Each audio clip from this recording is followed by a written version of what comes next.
एक बार आप पूछिए उससे तो कर दीजिए, हम आपको डेटा पेपर भेजते रहेंगे, तो आप कम से कम पेपर सॉल्व करो या सेंटर पे आके जैसे भी कर सकती कम से कम उसको।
इधर भी कैमरा लगाना पड़ेगा, सीसीटीवी।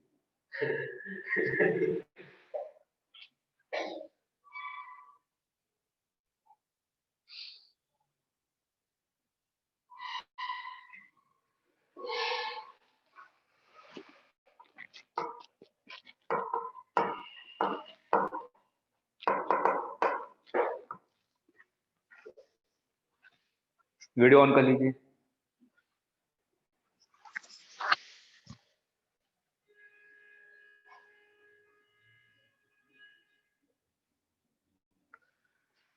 अब देखिए, अगर हम लोग सरफेस टेंशन के बारे में बात करें तो सबसे पहले हमें नेचर में हमने देखा, उसके बाद फिर थ्योरी दी जाती है हमेशा।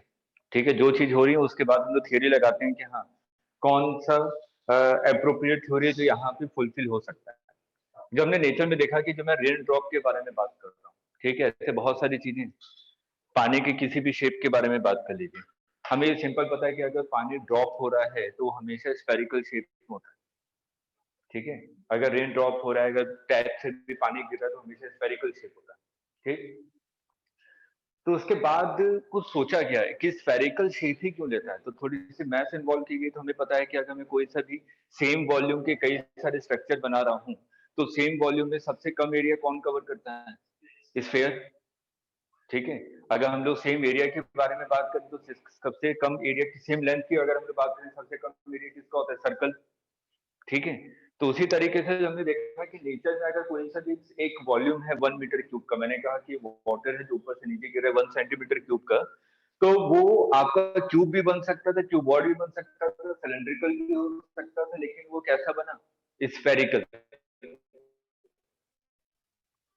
ठीक है, तो अगर वो स्फेरिकल शेप ले रहा है तो स्फेरिकल शेप में मेरे को ये पता है कि यहाँ का जो एरिया होता था, लेकिन वो शेप कौन सा ले रहा है? स्फेरिकल ले रहा है। इसका मतलब स्फेरिकल में हमने देखा कि इसका जो सरफेस एरिया होगा 4πr², वो सिलेंडर इन सब के कंपैरिजन में क्या थे, स्मॉलेस्ट। अब मैंने देखा कि अगर स्मॉलेस्ट एरिया करना है तो मैंने कहा कि नंबर ऑफ वाटर पार्टिकल्स हैं जो कि सरफेस पे हैं। अब ये जितने भी पार्टिकल जो कि सरफेस में, ये चाहते हैं कि हम लोगों का जो एरिया बने वो सबसे कम बने, जो कि बन भी रहा था, स्फीयर बन रहा था। अब इसमें थोड़ी सी फिजिक्स इन्वॉल्व की गई और बोला गया कि अगर यहाँ पे मेरे को जितने भी पार्टिकल्स हैं, अगर इनको कम एरिया में आना है तो सब एक दूसरे को खींचेंगे ताकि सब पास पास आ जाए। थोड़ा सा लॉजिकली सोचिए कि जितने भी स्फीयर पे पार्टिकल्स होंगे सब एक दूसरे पे फोर्स लगा रहे होंगे, तभी वो पास आ सकते हैं, नहीं तो वो तो क्यूबॉइड कुछ भी ले सकता है, ठीक है। लेकिन यहाँ पे आपका स्फेरिकल शेप बन रहा है, तो लॉजिक ये लगाया गया था कि स्फेरिकल शेप बना रहे हैं तो इसका सरफेस एरिया सबसे कम होता है।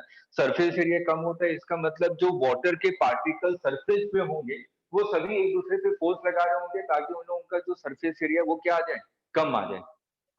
जो अंदर वाले पार्टिकल्स उनको कोई फर्क नहीं पड़ रहा, वो तो अंदर में है, इन पे कोई फर्क नहीं पड़ रहा।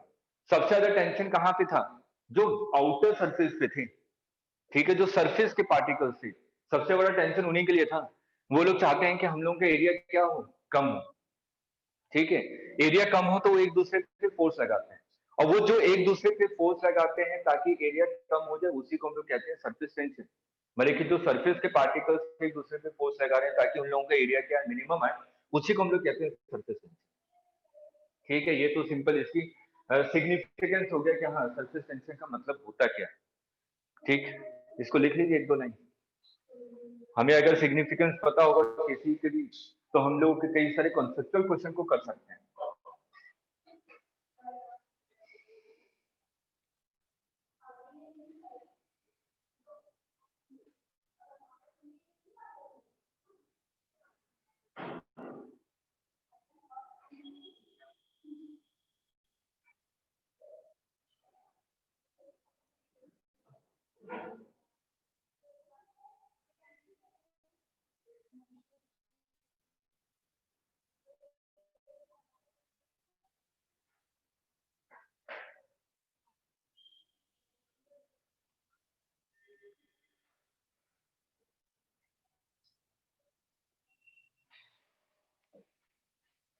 हो गया।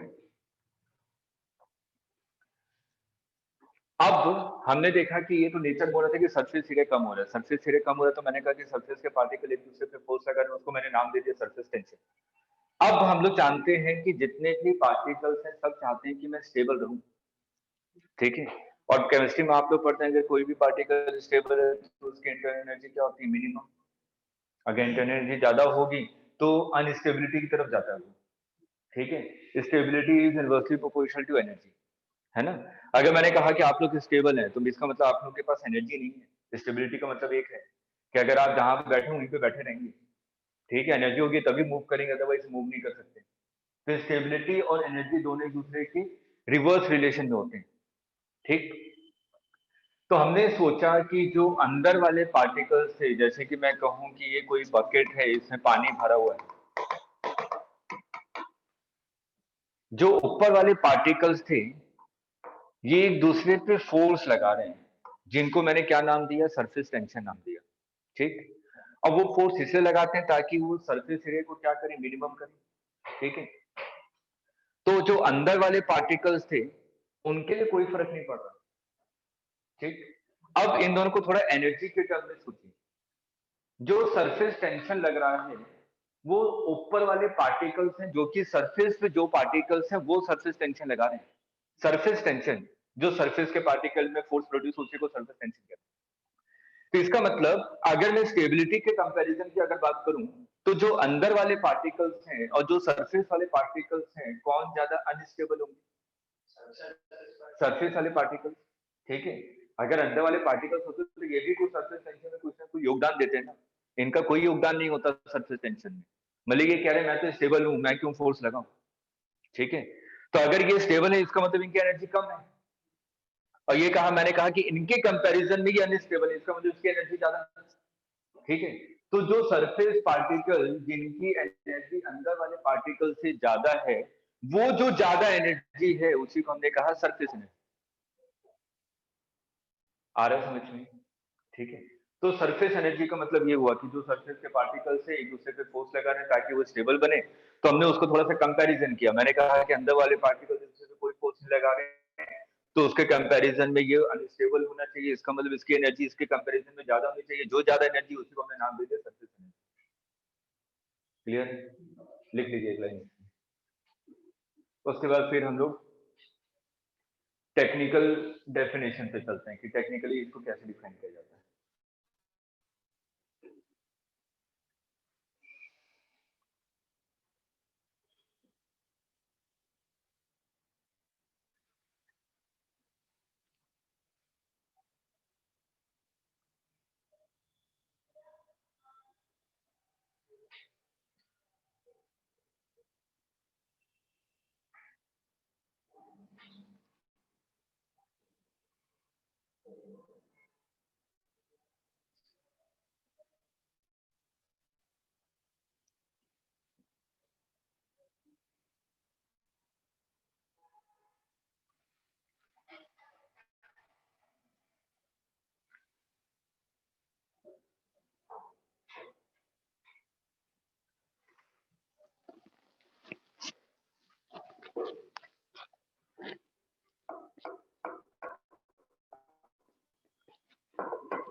ये मान लीजिए लिक्विड का कोई सरफेस है, ठीक है। फर्स्ट डेफिनेशन क्या दी गई? लिक्विड के सरफेस पे एक हमने इमेजिनरी लाइन मानी उसी लिक्विड की। याद कीजिए जब हम लोग बायोन्सी को डिफाइन करते हैं, जब बायोन्सी को डिफाइन किया था तो मैंने कहा था कि एक वाटर का स्फीयर माना है उसी वाटर का, पानी टंकी में यही माना था ना, ठीक।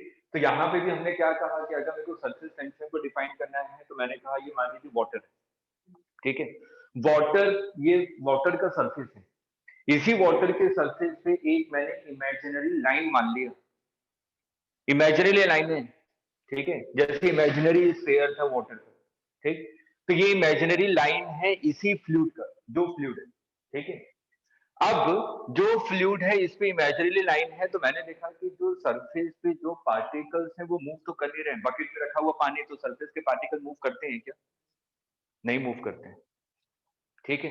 जो कि हम लोग प्रेशर को डिफाइन कर रहे थे, याद कीजिए हमने कहा था कि हॉरिजॉन्टल लाइन पे हम लोग जाकर मूव कर रहे हैं तो प्रेशर क्या रहेगा? सेम रहेगा अगर बकेट रेस्ट पोजीशन पे है, ठीक है।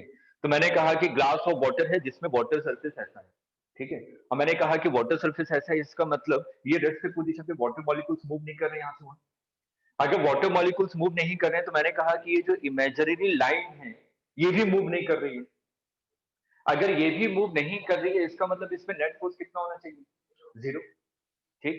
और मेरे को ये पता है कि वाटर के सरफेस एक दूसरे को खींचते हैं, और ये जो खिंचाव है इसी को हम लोग टेंशन कहते हैं, और जिसको नाम दिया था सरफेस टेंशन, ठीक है। तो मैंने कहा कि इसके आसपास से वाले वाटर मॉलिक्यूल्स इसको इधर खींच रहे होंगे F फोर्स से, ठीक है। इसके आसपास वाले पार्टिकल्स इसको इधर खींच रहे होंगे F फोर्स से, तभी तो नेट फोर्स 0 होगा। अगर नेट फोर्स 0 नहीं होता तो ये मूव कर जाते इमेजिनरी लाइन, ठीक है। लेकिन इमेजिनरी लाइन आपका मूव नहीं करता, इसका मतलब इस पे नेट फोर्स कितना होना चाहिए? 0 होना चाहिए। तो इसलिए आपने कहा कि इधर की तरफ F फोर्स लग रहा है, इधर की तरफ F फोर्स लग रहा है, और इस इमेजिनरी लाइन की लेंथ कितनी है? L। तो फोर्स पर यूनिट लेंथ को ही मैंने नाम दिया सरफेस टेंशन। इस इमेजिनरी लाइन पे पर यूनिट लेंथ पे जो फोर्स होगा उसी को मैं कहूंगा सरफेस टेंशन। ये पहली डेफिनेशन है जो बुक में मिलती है, equal to T into L.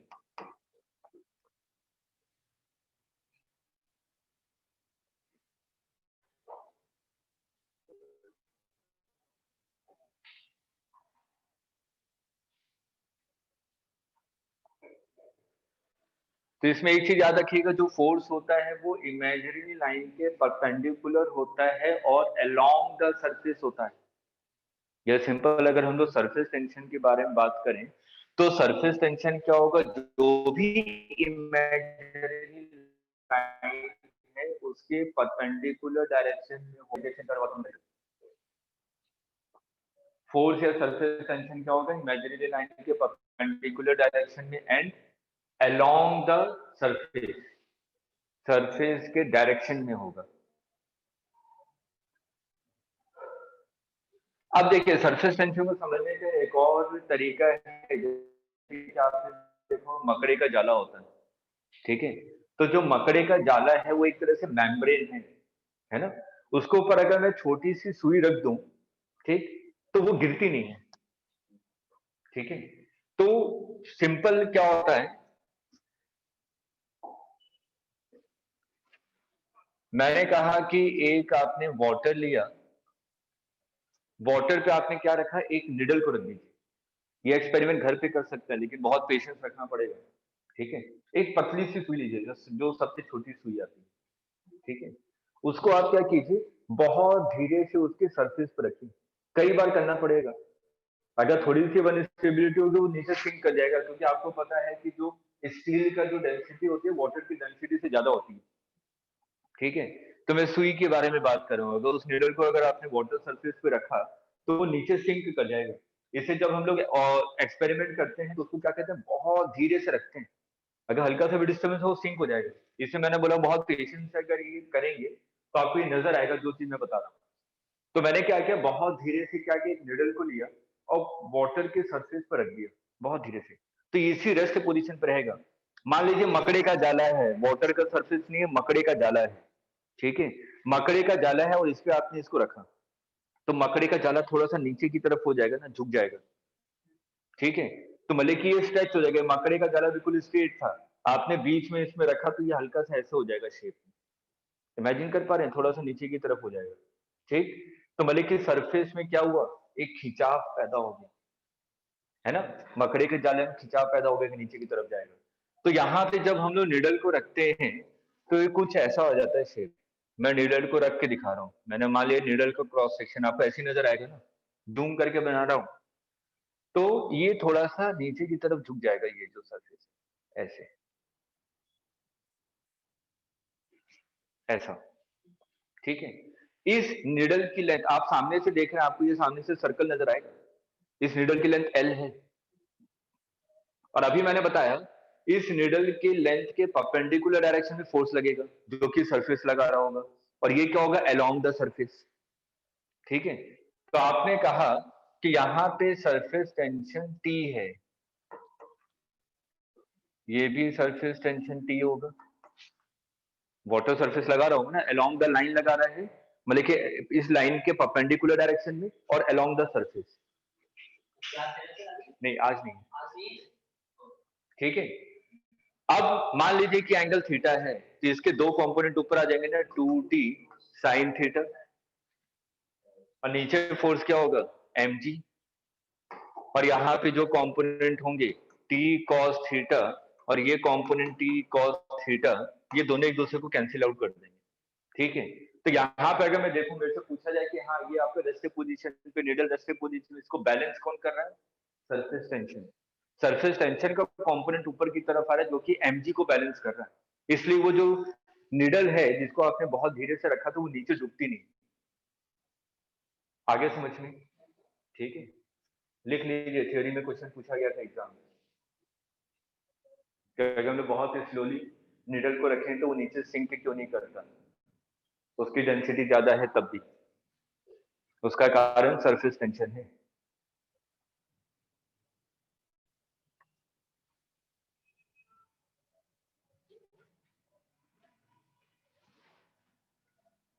तो यहाँ पे सरफेस टेंशन और force, force is equal to T into L, force is equal to T into L, into L,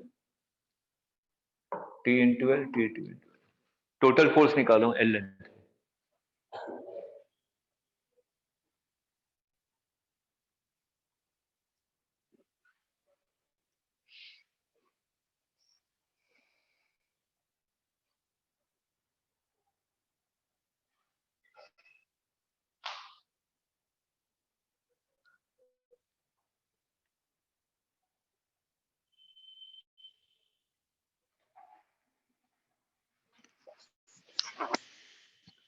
clear है?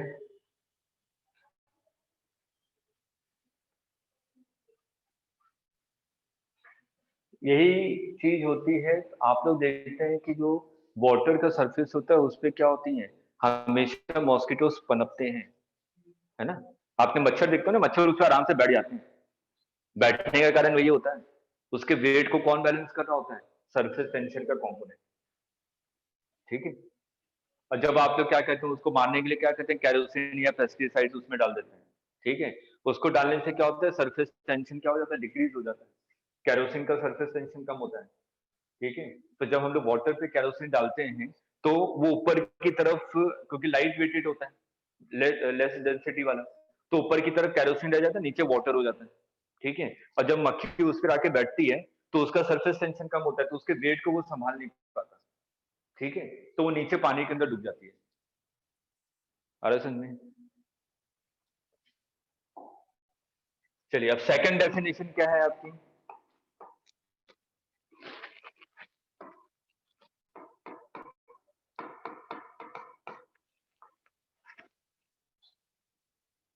ये सभी एग्जांपल आपके डेस्टिनी हॉलिडे और सिविल में दिए हुए हैं।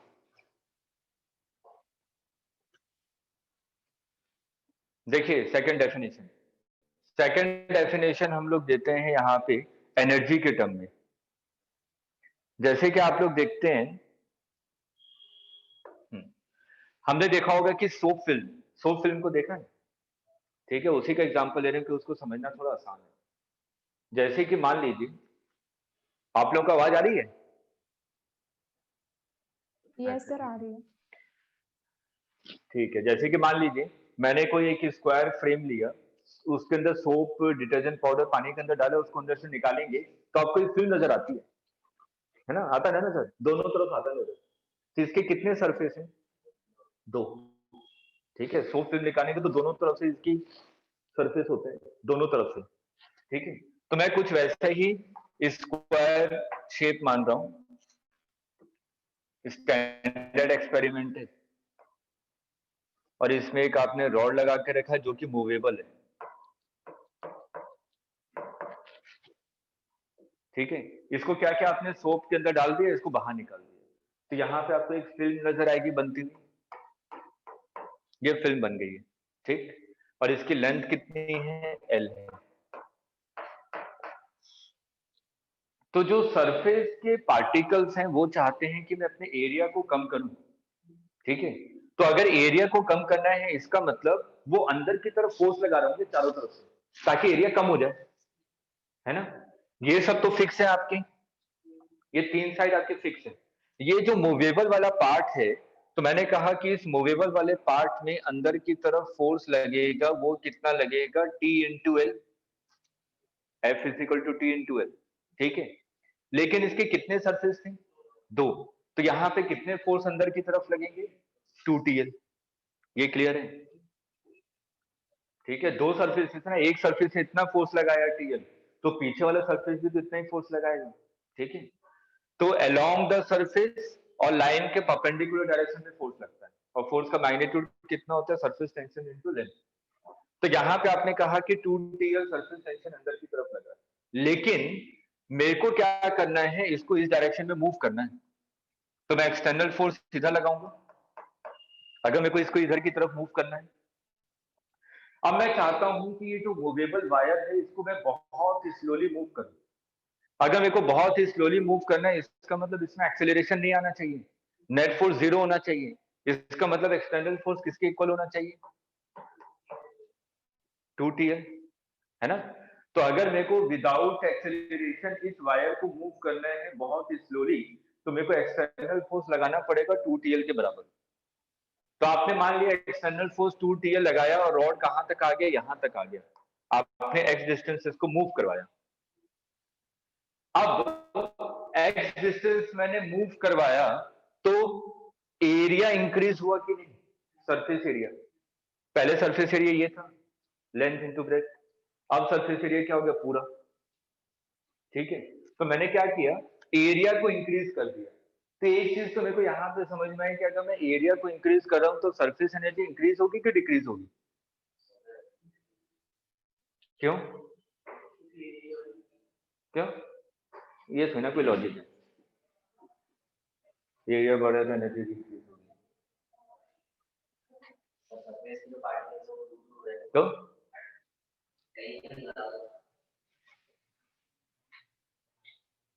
वैलिड रीजन दीजिए कि एरिया बढ़ा रहा हूं तो सरफेस एनर्जी बढ़ेगी। मैंने कह दिया हाँ बढ़ेगी, क्यों? क्योंकि फिर उसको और फोर्स लगाना होगा एरिया कम करने के लिए।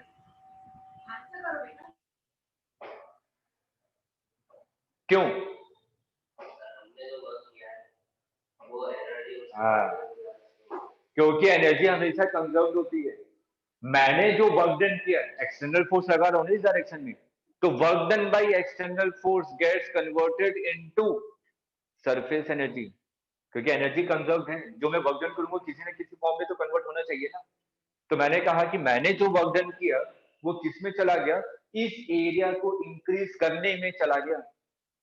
ठीक है, एरिया को इंक्रीज करने में चला गया। इससे मैंने कहा कि work done by external agent is equal to increase in surface energy. Surface energy जितना इंक्रीज हुआ तो work done by external agent कितना होगा, 2TL into x, force into displacement, ठीक, is equal to increase in surface energy. ठीक है, अब surface tension को अगर ध्यान से देखिए, T is equal to surface energy 2LX, L into X करूंगा तो ये वाला एरिया आ जाएगा, L इंटू एक्स, है ना। ऐसे कितने सरफेस हैं, 2, तो कितना नेट इंक्रीज हुआ, 2LX। तो मेरा सिंपल सा डेफिनेशन क्या आ गया, सेकंड डेफिनेशन, सरफेस एनर्जी पर unit area is known as surface tension. यही तो है, देखिए ये सेकंड डेफिनेशन।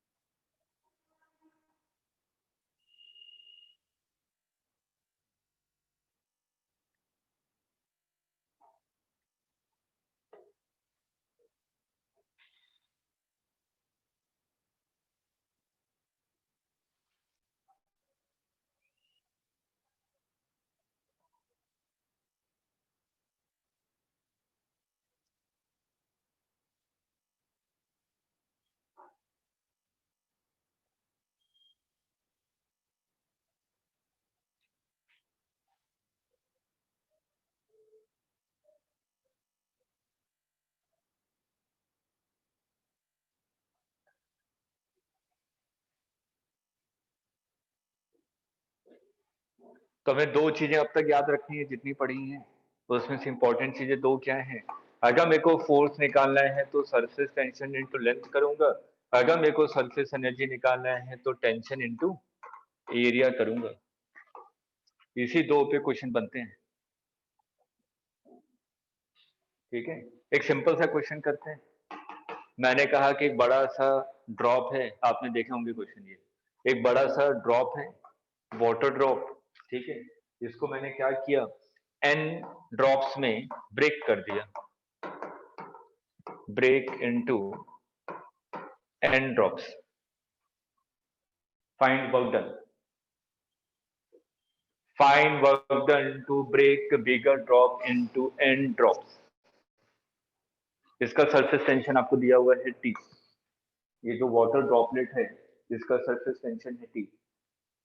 तो कितना वर्क डन करना पड़ेगा इस बड़े से ड्रॉप को n ड्रॉप्स में कन्वर्ट करने के लिए।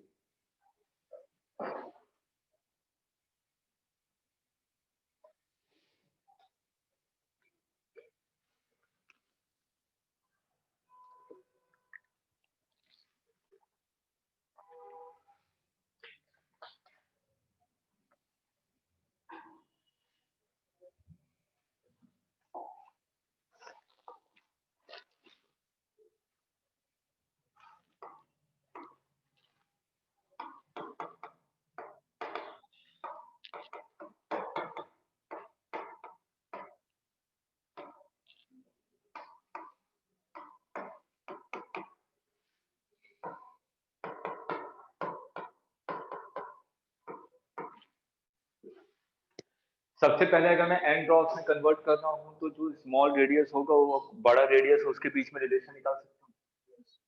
टोटल वॉल्यूम तो सेम होगा ना, जो बड़े ड्रॉप का वॉल्यूम होगा और एन ड्रॉप्स का जो वॉल्यूम होगा दोनों सेम होगा। तो आपने मान लिया कि जो एन ड्रॉप बनाए थे उसका रेडियस कितने स्मॉल है, तो आपने क्या किया, initial volume of bigger drop is equal to volume of small drop into n. Clear है? तो यहां से आपको कैपिटल आर और स्मॉल आर के बीच में रिलेशन पता चल गया। अगर मैं इनिशियल सरफेस एरिया देखूं, इनिशियल सरफेस एरिया, ये इनिशियल सरफेस से एरिया ही बात करते हैं, सरफेस एरिया इनिशियल कितना था, 4 pi are square. Final surface area 4 pi small are square, मतलब कि n सर की पावर 2/3 इंटू क्या क्या, सर वहां पर हाँ स्मॉल आर आएगा ना ऊपर,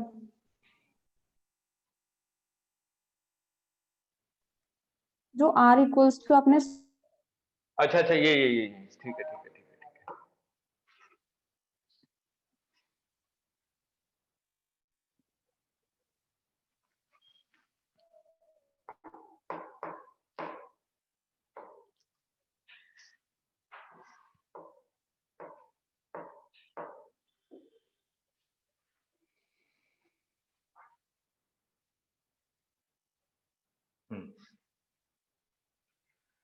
फाइनल सरफेस एरिया एक का निकाला आपने, इंटू एन कर दूंगा तो टोटल आ जाएगा। ठीक है, तो ये वैल्यू कितनी आ रही है, 1/3 4 पाई आर स्क्वायर। तो सरफेस एरिया आपका इंक्रीज हो रहा है कि डिक्रीज हो रहा है? इंक्रीज हो रहा है ना, यहाँ पे देखिए 4 पाई आर स्क्वायर का मल्टीप्लीकेशन हो रहा है एन के साथ। ठीक है, तो इसका मतलब सरफेस एरिया आपका इंक्रीज हो रहा है। अगर सरफेस एरिया इंक्रीज हो रहा है इसका मतलब सरफेस एनर्जी इंक्रीज हो रही है। ये जो इंक्रीज इन सरफेस एनर्जी कहां से आई होगी, वर्क डन के कारण, है ना। तो work done is equal to क्या हो जाएगा, final surface energy minus initial surface energy. और सरफेस एनर्जी क्या होती है, एरिया इंटू टी। तो यहाँ पे हम लोग लिखेंगे 4 पाई आर स्क्वायर कॉमन ले लिया, इंटू टी कॉमन ले लिया, अंदर क्या बचेगा n1/3 माइनस 1, यह आ जाएगा नेट वर्क डन।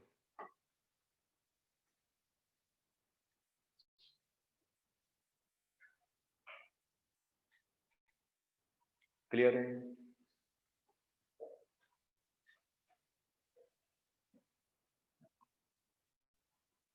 क्लियर है ये? ठीक। अब थोड़ा सा खुद ही लॉजिकली सोचिए कि अगर मेरे को सरफेस एरिया इंक्रीज हो रहा है, देखिए इसमें क्वेश्चन कैसे पूछे गए कि यहाँ पे मैं लॉजिक लगा रहा हूँ कि अगर सरफेस एरिया इंक्रीज हो रहा है इसका मतलब मेरे को वर्क डन करना पड़ेगा, है ना। अब ये मान लीजिए कि अगर मैं कहता कि n स्मॉल ड्रॉप्स हैं, मैंने कहा कि 100 स्मॉल ड्रॉप्स हैं छोटे छोटे, इन सबको मिलाकर मैंने एक बड़ा ड्रॉप बना दिया। उल्टा सोचिए, अगर मैं उल्टा जा रहा हूँ, छोटे ड्रॉप से बड़ा ड्रॉप बना रहा हूँ, इसका मतलब सरफेस एरिया कम होगा। सरफेस एरिया कम होगा इसका मतलब सरफेस एनर्जी डिक्रीज करेगी।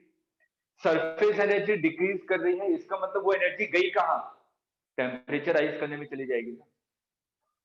तो इसमें कई बार क्वेश्चन पूछा है कि छोटे छोटे स्मॉलर ड्रॉप से उन सबको मैंने मिलाकर एक बड़ा ड्रॉप बना दिया, तो फाइनल टेम्परेचर कितना हो जाएगा, इनिशियल टेम्परेचर आएगा 20 डिग्री सेल्सियस। निकाल सकता हूं ना कि ये जो चेंज इन सरफेस एनर्जी होगा वो किसके इक्वल होगा, एस डेल्टा टी। मास दिया हुआ एस पता है, delta T change in temperature, पता चलेगा कि कितना टेम्परेचर राइज हो रहा है। क्लियर है? तो बस टाइप लिख लीजिए किस टाइप के बन सकते हैं क्वेश्चन, इसको हीट से कंबाइन करके हम क्वेश्चन बना सकते हैं।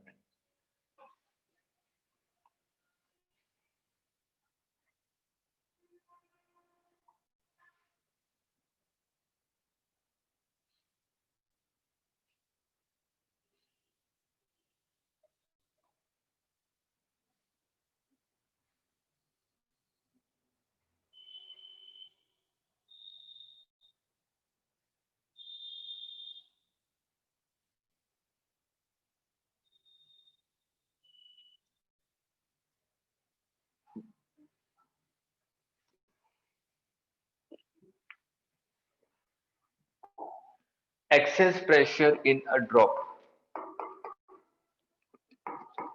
excess pressure in a drop। देखिए बिल्कुल सिंपल सा डेरिवेशन है, मैं डेरिवेशन इसलिए करा रहा हूँ क्योंकि दूसरे क्वेश्चन आप लोग सॉल्व कर पाए। ठीक है, मैंने कहा कि एक ड्रॉप है वाटर का, ठीक, डेरिवेशन करने के दूसरे तरीके भी, लेकिन सबसे कन्वीनियंट तरीका ये इसलिए है क्योंकि आईआईटी इसी कॉन्सेप्ट से कई सारे क्वेश्चन सॉल्व हम लोग आसानी से कर सकते हैं। सरफेस एनर्जी से जो आपको लोग लोकल बुक को पढ़ेंगे तो वहां पे सरफेस एनर्जी से डेरिवेशन किया रहता है, बिल्कुल करेक्ट मेथड है। हायर टर्म्स को हम लोग नेग्लेक्ट कर देते हैं, ये करते हैं ना, डेल्टा आर आता है उसको नेग्लेक्ट कर देते हैं अगर बुक से पढ़ा होगा। अब मैं जो डेरिवेशन बता रहा हूँ एससी वर्ड में मिल जाएगा आपको। मान लिया कि अंदर का प्रेशर पी इन है, आउटर प्रेशर पी नॉट है, तो इन दोनों के बीच में जो प्रेशर डिफरेंस है उसी को हम लोग कहते हैं एक्सेस प्रेशर। अंदर का प्रेशर और बाहर के प्रेशर में जो डिफरेंस है उसी को हम लोग कहते हैं excess pressure inside the drop. अब इसको मान लीजिए एक सॉलिड बॉल है, ठीक है, सॉलिड बॉल है, इसको अगर मैं कट कर दूंगा तो आपको कुछ ऐसे ही शेप नजर आएगा ना, हेमिस्फेरिकल बॉल, ठीक है। इसके सामने एक और बॉल रखा हुआ है, आपने कट करके बस इमेजिन कीजिए फिगर को, तो आपको डेरिवेशन समझ में आएगा। ऐसे ही है ना, दो बीच में से कट कर दिया तो आपको ऐसे दो बॉल नजर आएंगे, ठीक है। अब सिर्फ इस वाले पार्टिकल्स को देखिएगा, ये वाले पार्टिकल्स, ठीक है, इसके साथ बॉल अटैच है ना, एक्चुअल में तो यही है। अगर मैं एक्चुअल में देखूं तो ये पूरा कंप्लीट बॉल था, इसको आपने कट किया हुआ है, ठीक है। तो मैं ये वाले जो पार्टिकल्स हैं मैं सिर्फ इनको देख रहा हूं, ठीक है, ये इस वाले बॉल से कनेक्टेड है, तो ये तो सरफेस भी है ना, ये सभी पार्टिकल देखिए सरफेस पे ही है, ठीक। तो ये जितने भी इंडिविजुअल पार्टिकल्स हैं, हर एक पार्टिकल्स पे फोर्स लग रहा होगा जो ये वाला सरफेस लगा रहा होगा इधर की तरफ। सरफेस टेंशन इमेजिनरी लाइन को मैंने बनाया तो मैंने कहा था इमेजिनरी लाइन है, उस पे दोनों तरफ फोर्स लग रहे होंगे अलोंग द सरफेस। तो इसको एक लाइन समझिए, ये ये एक लाइन है ना, सिर्फ सर्कमफेरेंस को देखेगा। तो ये अगर बॉडी है तो इस बॉडी का अगर मैं पार्टिकल्स के बारे में बात करूं तो मैंने कि इसके बारे में बात कर रहा हूं, इसकी लेंथ कितनी है 2 पाई आर। तो ये वाला जो वाटर सरफेस है इस पे फोर्स कहां लगा रहा होगा, इधर की तरफ, और ये वाला जो वाटर सरफेस है इस वाले पार्टिकल्स पे फोर्स कहां लगा रहा होगा, इधर की तरफ, तभी तो नेट फोर्स 0 है ना। तो मैं यहाँ पे सिर्फ और सिर्फ फोर्स के बारे में बात कर रहा हूं। मैंने कहा कि यहाँ पे जो फोर्स है इस सरफेस पे इस अलोंग इस डायरेक्शन में लगेगा फोर्स, आ रहा है समझ में, ठीक। और ये फोर्स का मैग्नीट्यूड कितना होगा, surface tension into length.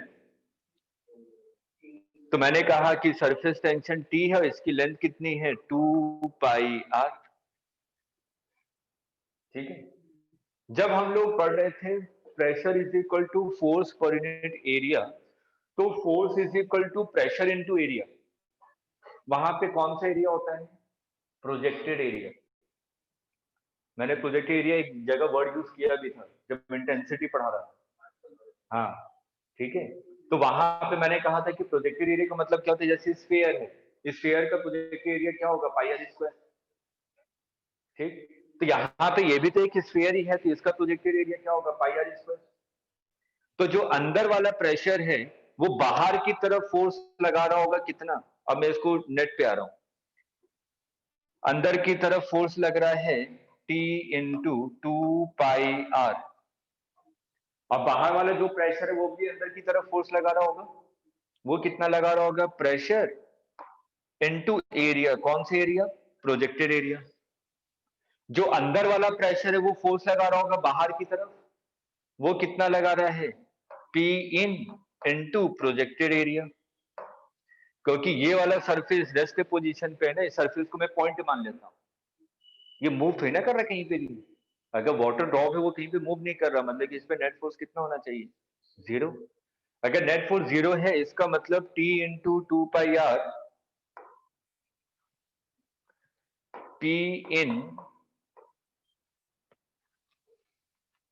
P in minus P out pi are square is equal to T into 2πr।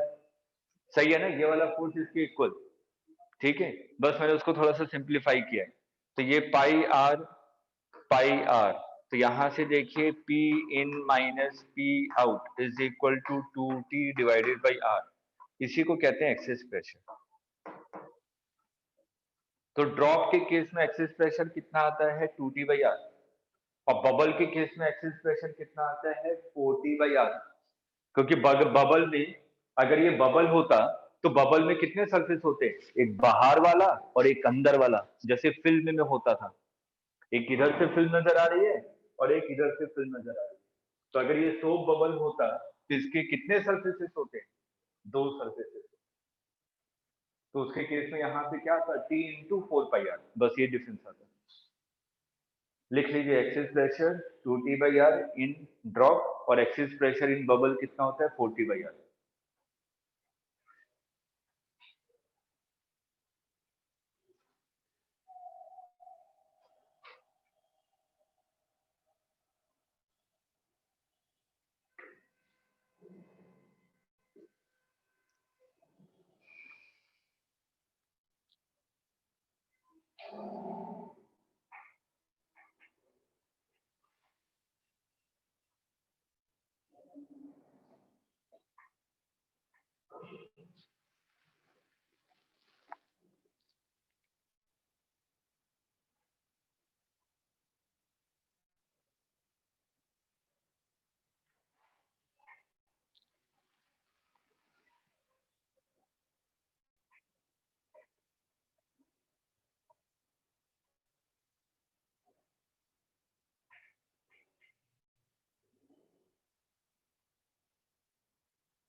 Note कर लिया?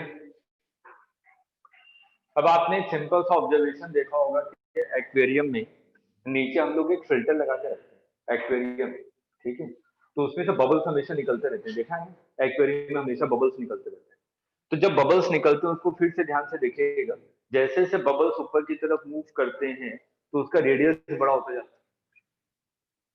ठीक है, तो पहला क्वेश्चन तो ये है कि बबल्स ऊपर क्यों जा रहे हैं, और दूसरा क्वेश्चन ये है कि उसका रेडियस बढ़ता क्यों जा रहा है। जल्दी से बताइए फटाफट। एग्जाम का क्वेश्चन है, स्टैंडर्ड क्वेश्चन है।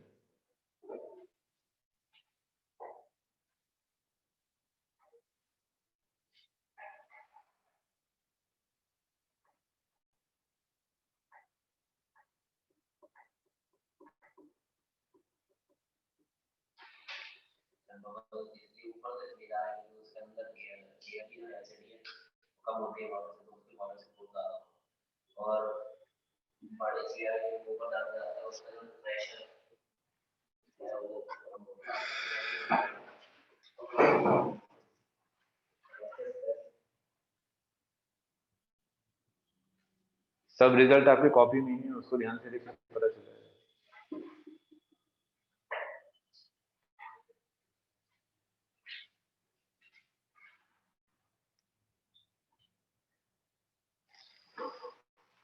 यही क्वेश्चन एक बार पूछा था मेंस में।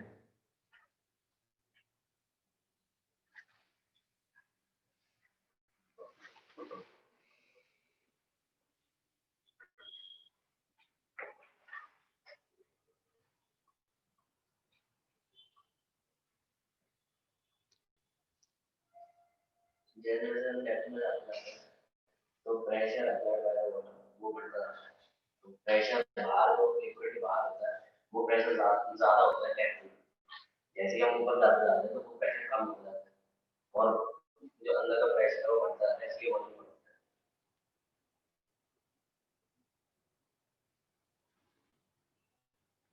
और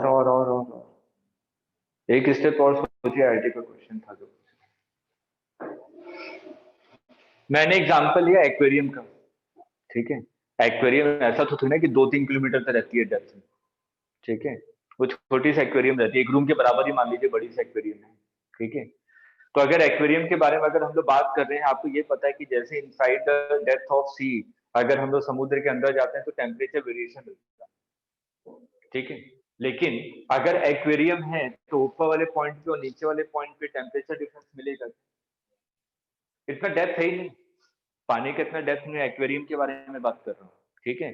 अगर वाटर सरफेस पर अगर मैं टेम्परेचर देखूं और एक्वेरियम के अंदर किसी पॉइंट पे टेम्परेचर देखूं, तो दोनों पॉइंट पे टेम्परेचर क्या मिलेगा, सेम, ठीक है। तो इसका मतलब अगर टेम्परेचर सेम है तो PV is equal to constant, ठीक है। PV is equal to constant. तो हम लोग बात करें कि मैंने कहा कि ये एक्वेरियम है, ये वाटर है, यहां पर वो एयर बबल बना, ठीक है, और ये ऊपर आया, यहाँ पे वाटर बबल बना, इसका रेडियस बढ़ गया, यही है ना क्वेश्चन। अगर मैं इस वाले पॉइंट पे अगर मैं बात करूं तो इस वाले पॉइंट पे ये मैंने कहा कि h हाइट है, तो मैं यहाँ पे P1 लिखता हूँ, यहाँ पे P2 लिखता हूँ। इसके अंदर के प्रेशर के बारे में बात कर रहा हूँ। अभी आपने लिखा था delta P is equal to 2T/R, ये लिखा था ना, ठीक। Delta T is equal to 2T/R। अगर delta T is equal to 2T/R है, इसका मतलब P in is equal to 2T/R plus P0। Delta P का मतलब क्या था, inside pressure minus P0 outside pressure, ठीक है। तो आपने लिखा कि inside pressure is equal to 2T/R plus P0। तो अगर मेरे को P1 लिखना है तो P1 इज इक्वल टू क्या लिखूंगा, 2T/R स्मॉल रेडियस R, ठीक है, प्लस P0। आउटसाइड का प्रेशर कितना है, ऊपर से एयर का प्रेशर तो है ही P0, और लेकिन इधर वाटर के कारण भी प्रेशर आ गया, कितना आ गया, ρgh, ठीक है। और लेकिन अगर यहाँ पे P2 की वैल्यू लिखूं तो P2 इज इक्वल टू क्या हो जाएगा, सिर्फ और सिर्फ 2T/R प्लस P0, ठीक है। अगर P इंटू V अगर मेरे को कांस्टेंट रखना है, तो अगर यहाँ पे प्रेशर डिक्रीज हो रहा है, ये देखिए P1 is greater than P2, pressure decrease हो रहा है ना। अगर प्रेशर डिक्रीज हो रहा है इसका मतलब वॉल्यूम को इंक्रीज होना पड़ेगा, आगे समझ में। इसी का रिलेशन पूछा था उसने, इसने सब डेटा दिए थे कि h की वैल्यू इतनी, ऊपर जाएगा तो रेडियस कितना हो जाएगा, नीचे रेडियस 2 सेंटीमीटर था, पूरा डेटा हम लोग कर सकते हैं इसी से। P1 V1 is equal to P2 V2 value put कर दीजिएगा।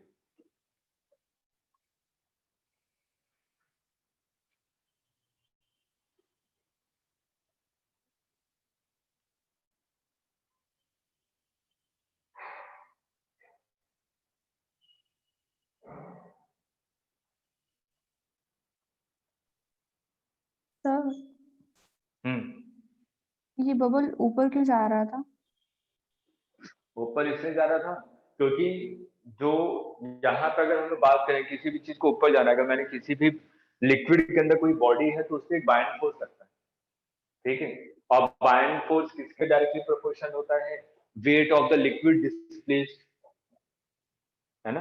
तो यहाँ पे ये बबल है, एयर बबल है, ठीक है। अगर बबल होगा तो अंदर तो सिर्फ और सिर्फ एयर है, ठीक। और ये मान लीजिए अगर ये इमेजिनरी वाटर होता, क्योंकि इमेजिनरी वाटर का वेट ही तो बायन फोर्स होता है, ठीक है।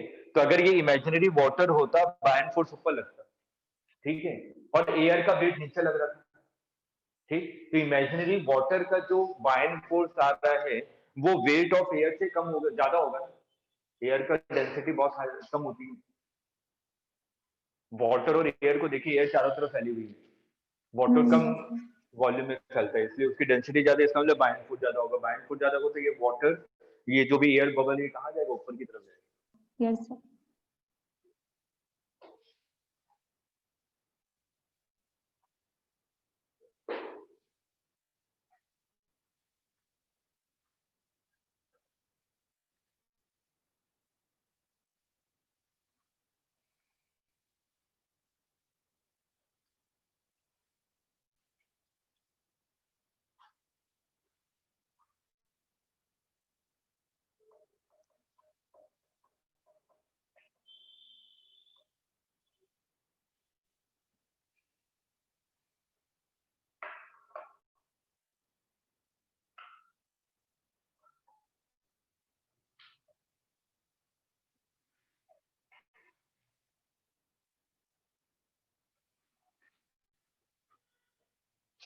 हो गया?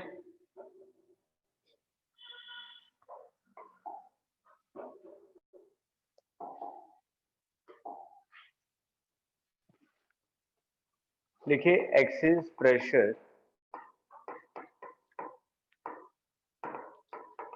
इन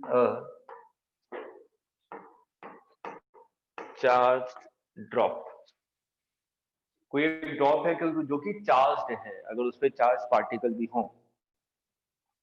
आपने इलेक्ट्रोस्टैट में, अभी हम लोग वहां पे आएंगे, वैसे अगर कोई भी चार्ज स्फीयर है तो उसमें एक्सेस मतलब कि प्रेशर ड्यू टू चार्ज, ठीक है, प्रेशर ड्यू टू चार्ज पढ़ा है? नहीं? चलिए मेरे पास टाइम होगा तो इसको प्रूव करेंगे, ठीक है, उतना टाइम शायद ही मिले। कि जो चार्ज के कारण जो प्रेशर होता है वो होता है sigma square divided by 2 epsilon naught, ठीक है, pressure due to charge. Formula तो पढ़ा ही होगा, लिखा रहता है, नहीं पढ़ा तो याद कर लीजिएगा, ठीक है। तो ये प्रेशर होता है। तो यहां पर अगर ड्रॉप है तो आपने कहा कि इन अंदर के कारण बाहर की तरफ प्रेशर लग रहा होगा पी इन, उसके कारण फोर्स लग रहा होगा P in into area, outside के कारण अंदर की तरफ लग रहा था टी इंटू 2 पाई आर और पी आउट इंटू एरिया, ठीक है। लेकिन चार्ज के कारण एक और प्रेशर लगने लग जाता बाहर की तरफ, sigma square divided by 2 epsilon not into area. Area कौन सा? एक्सपोज्ड एरिया या प्रोजेक्टेड एरिया, तो दोनों के इक्वल कर दीजिए, एक्सेस प्रेशर आ जाएगा P in minus P out.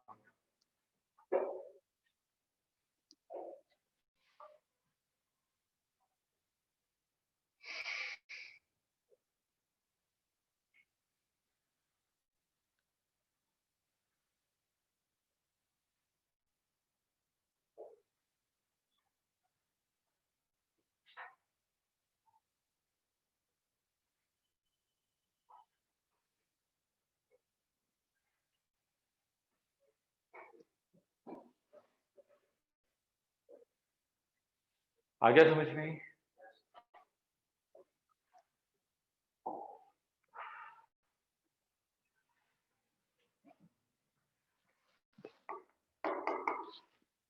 आपने देखा हो कि कई बार जब हम लोग कपड़े धोते हैं डिटर्जेंट में तो बबल्स बनने लग जाते हैं, झाग जिसको कहते हैं हम लोग, फ्रोथ, ठीक है। तो वो जब झाग बनते हैं तो बिल्कुल एग्जैक्ट स्फीयर नहीं बनते, एक के ऊपर एक, एक के ऊपर एक, एक के ऊपर एक बनते हैं, किया है कि नहीं?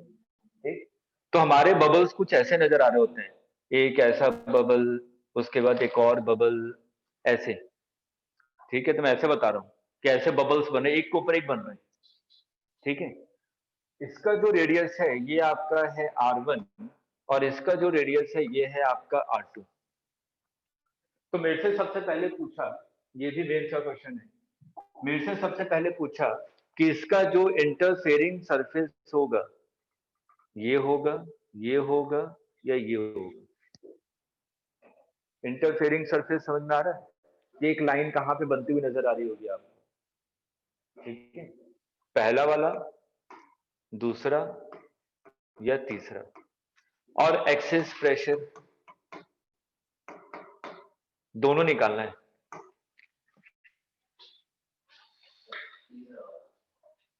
क्यों? हाँ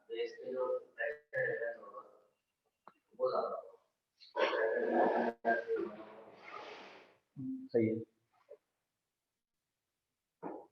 अगर मैं छोटे वाले के कारण देखूं तो आपको पता है कि डेल्टा पी, या सिंपल अभी आपने लिखा था P in is equal to P naught plus 40/r। 40/r क्यों? क्योंकि ये 100 बबल है, ठीक है। तो अगर मैं पहले वाले छोटे वाले के लिए प्रेशर लिखूं कि अंदर में प्रेशर कितना है, तो छोटे वाले के लिए प्रेशर लिख रहा हूँ P1 is equal to P naught plus 40/r1। बड़े वाले के लिए प्रेशर कितना है? P2 is equal to P naught plus 40/r2। कौन सा प्रेशर ज्यादा है? P1, क्योंकि इसका रेडियस कम है ना। तो P1 का प्रेशर ज्यादा होगा, तो इसलिए इंटरफेसिंग सरफेस कौन सा होगा? 1 2 3 वाला। आ रहा समझ में? इसका प्रेशर ज्यादा तो सरफेस ये ज्यादा प्रेशर एग्जर्ट करेगा ना बाहर की तरफ, तो इसलिए इंटरफेरेंसिंग सरफेस कौन सा होगा? थर्ड। और मेरे से पूछा कि इसमें एक्सिस प्रेशर कितना है इस केस में, तो हम लोग क्या करेंगे? नहीं चलिए वो नहीं, इसमें क्या वर्ड आता है? जो इंटरफेसिंग सरफेस है थर्ड, ये तो क्लियर हो गया ना? इंटरफेसिंग लाइन कौन सी होगी? थर्ड होगी। ये जो इंटरफेसिंग लाइन थर्ड है, अगर इसको मैं थोड़ा सा बढ़ाऊं तो एक इमेजिनरी बबल बन रहा होगा, इमेजिनरी बबल, ठीक है? इस इमेजिनरी बबल का रेडियस कितना होगा? और इस फॉर्मूले पे क्वेश्चन कई बार पूछे हैं, फॉर्मूले से पूछा डायरेक्ट। कीजिए, एक मिनट में।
आया?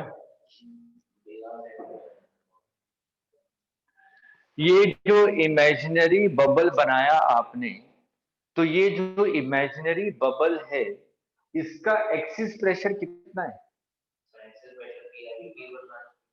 P1 माइनस P2 है ना? आ रहा समझ में? इस इमेजिनरी बबल का एक्सिस प्रेशर कितना है? P1 माइनस P2, इसके अंदर का प्रेशर माइनस इसका प्रेशर, तभी तो ये इंटरफेसिंग लाइन बताई थी आपने, ठीक है? तो इस इंटरफेसिंग लाइन का आपको क्या निकालना है? Radius of curvature. तो मैंने कहा कि ये जो इमेजिनरी बबल बन रहा है, इसका एक्सेस प्रेशर कितना है? P1 minus P2। P1 minus P2 करूंगा तो 40 1/R1 माइनस 1/R2। लेकिन ये भी तो एक इमेजिनरी क्या है? बबल है ना? तो excess pressure is equal to 40 by,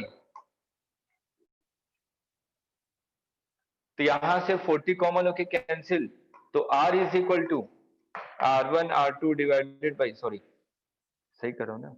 हाँ, R1 R2 divided by R2 minus R1। इसको याद रखिएगा फॉर्मूले को।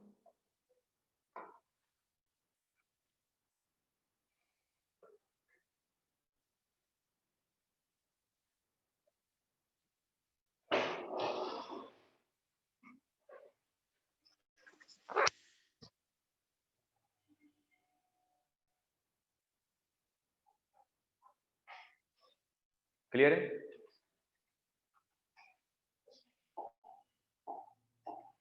Contact angle.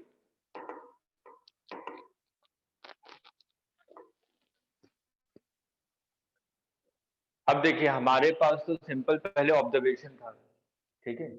हमने सबसे पहले हम लोग यहाँ पे बात करते हैं कैपिलरी ट्यूब। कैपिलरी ट्यूब का मतलब क्या होता है? एक ऐसा ट्यूब जिसका रेडियस क्या है, बहुत स्मॉल है, ठीक है, कैपिलरी ट्यूब। हम लोग जानते हैं कि दो तरीके के फोर्सेस होते हैं, एक होता है आपका एडहेसिव फोर्स, एक होता है कोहेसिव फोर्स। कोहेसिव फोर्स का मतलब क्या होता है? सेम पार्टिकल्स के बीच में जो फोर्स लगता है उसको हम लोग कहते हैं कोहेसिव फोर्स। डिफरेंट पार्टिकल्स के बीच में जो फोर्स लगता है उसको हम लोग कहते हैं एडहेसिव फोर्स, ठीक है। इससे जब आप लोग फेविकॉल इन सब का एडवर्टीजमेंट देखते हैं ना, तो उसमें लिखा रहता है एडहेसिव, ठीक है। एडहेसिव का मतलब वो फेविकॉल हम लोग दो अलग अलग मटेरियल को जोड़ने के लिए काम करते हैं। तो अगर मैं यहाँ पे बात करूं, दो तरीके के फोर्स होते हैं, कोहेसिव एंड एडहेसिव फोर्स।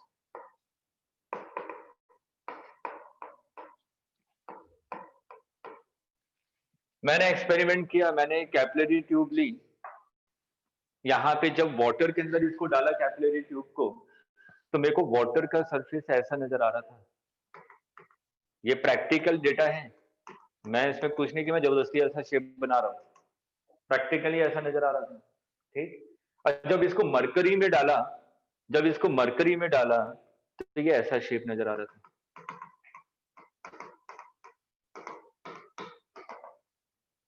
ये वाटर ग्लास है, वाटर एंड ग्लास, और ये क्या है, mercury glass. Water glass system और मरकरी ग्लास सिस्टम। अब हम लोग कांटेक्ट एंगल को कैसे डिफाइन करते हैं? जो लिक्विड का सरफेस है, यहां से पॉइंट ऑफ कांटेक्ट पे एक टेंजेंट ड्रॉ करते हैं हम लोग। जो पॉइंट ऑफ कांटेक्ट है, पॉइंट ऑफ कांटेक्ट क्या, वाटर और ग्लास जहां पे टच कर रहे हैं, और टेंजेंट किसके अलोंग करते हैं? Along the liquid surface. तो आपने लिक्विड सरफेस के अलोंग आपने ये ड्रॉ किया। इस वाले में अलोंग द लिक्विड सरफेस ऐसे होगा। तो अलोंग द लिक्विड सरफेस आपने दोनों जगह क्या किया, टेंजेंट ड्रॉ कर दिया। अब एंगल मेजर करना है। एंगल कैसे मेजर करते हैं, कहां से कहां? सोच के बताइएगा, गड़बड़ मत कीजिएगा।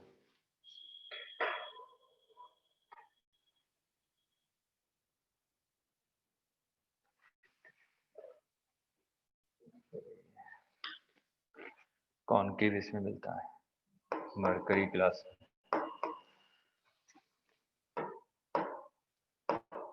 इसको थोड़ा सही कर लीजिएगा, ये वाटर ग्लास है, ये मरकरी ग्लास है। इसमें कोई एडेसिव फोर्स ज्यादा होता है। सिंपल सा एग्जांपल, जैसे आपको देखो कि इतना याद कैसे करना पड़ेगा। सिंपल सा एग्जांपल आपको पता है ना, कि अगर हम लोग ग्लास में पानी रखते हैं और पानी को नीचे पूरा डाल दीजिए, खाली कर दीजिए ग्लास, अभी भी वाटर ड्रॉपलेट्स रह जाते हैं उसमें, ग्लास के सरफेस पे, ठीक है। इसका मतलब कौन सा फोर्स ज्यादा होगा? एडहेसिव फोर्स, क्योंकि वाटर ड्रॉपलेट्स ग्लास पे रह गए हैं। अगर एडहेसिव फोर्स ज्यादा है, लॉजिकली सोचिए, अब मैं लॉजिक देता हूं कि ऐसा शेप बन क्यों रहा है, ठीक है। मैंने तो सबसे पहले एक्सपेरिमेंट में देखा कि ग्लास में जब पानी डाला, उसके बाद पानी को पूरा खाली कर दिया ग्लास से, तो मैंने देखा अभी भी वाटर ड्रॉपलेट्स उसमें रह गए। अगर वाटर ड्रॉपलेट्स रह गए, इसका मतलब एडहेसिव फोर्स की वैल्यू ज्यादा होगी, नहीं तो पूरा गिर जाना चाहिए था पानी, ठीक। तो अगर एडहेसिव फोर्स की वैल्यू ज्यादा है, एडहेसिव फोर्स की वैल्यू ज्यादा है, तो वाटर है ये पूरा, तो ये ग्लास सरफेस, ठीक है। एडहेसिव फोर्स ज्यादा है तो वाटर को अपनी तरफ खींचेगा ना, अपनी तरफ खींचेगा तो शेप कैसा हो जाएगा,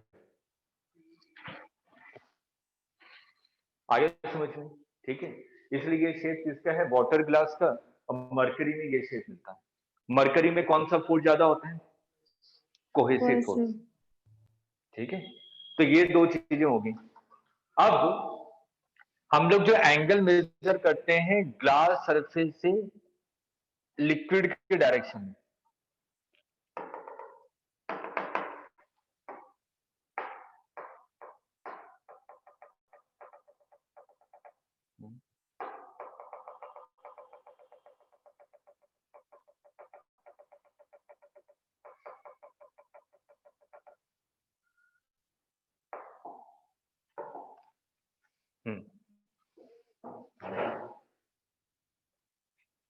लिक्विड के डायरेक्शन में, जहां पे लिक्विड हो वहां पे एंगल मेजर किया जाता है।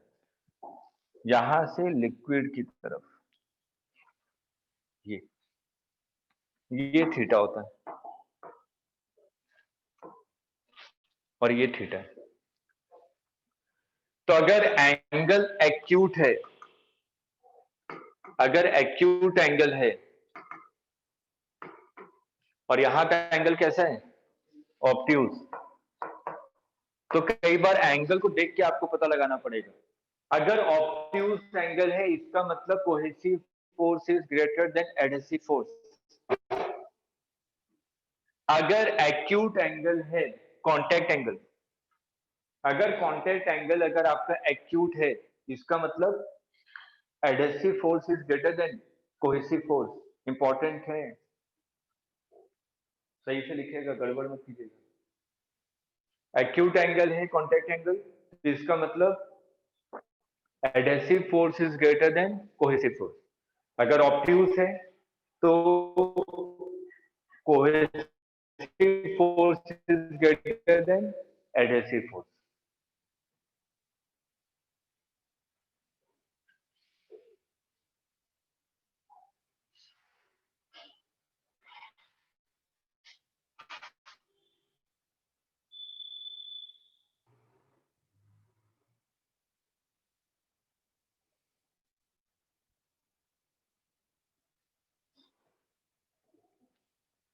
आगे समझे।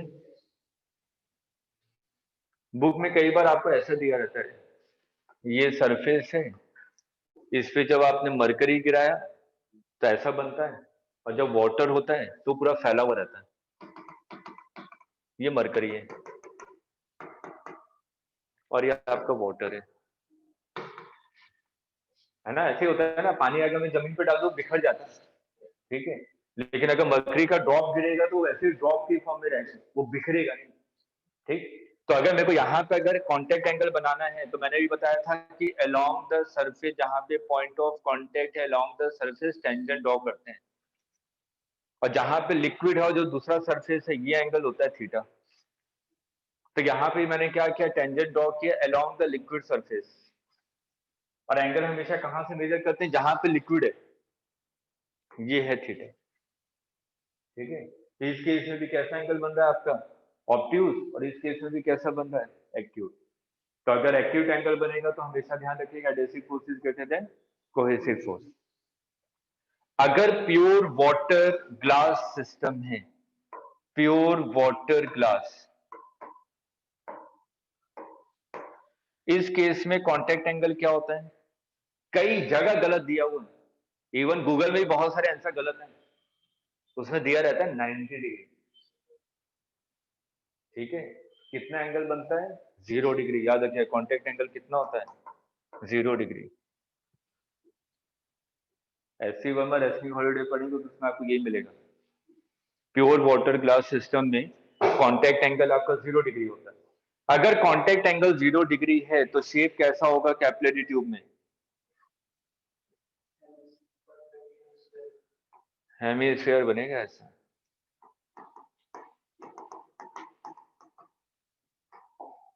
परफेक्ट हेमिस्फीयर, क्योंकि यहाँ पे टेंजेंट ड्रॉ करेंगे अलोंग द लिक्विड, तो टेंजेंट ऐसे ही बन जाए। प्योर हेमिस्फीयर है ये ऐसा। तो अगर point of contact along the liquid surface tangent draw करेंगे तो बिल्कुल स्ट्रेट चला जाएगा। तो एंगल कितना बनाएगा, 0 डिग्री। 90 डिग्री नहीं बनता, कई जगह लिखा रहता है 90 डिग्री।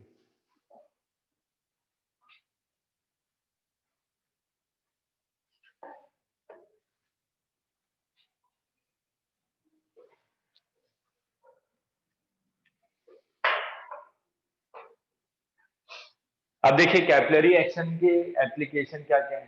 कैपिलरी एक्शन के एप्लीकेशन है कि जैसे कि मैंने आप लोगों को एग्जांपल लास्ट टाइम पेपर दिया था कि अगर दिए में, अगर मेरे को दिए को जलाना है तो हम लोग रुई को थोड़ा सा फोल्ड कर लेते हैं।